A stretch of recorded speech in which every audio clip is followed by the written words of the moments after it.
बेले सकाल सकाल मो भाई कहला कि करजा पत्र टिके भाजिकी दे देती दीदी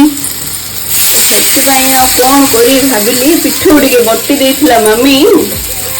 आईरे तो टिके हल्दी लुण पके देगी तो तावारे गरम गरम टिके पके देली कि लाग्यो जे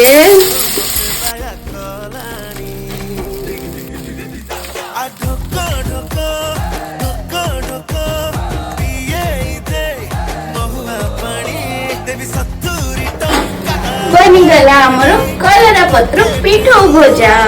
चंचना भाई ने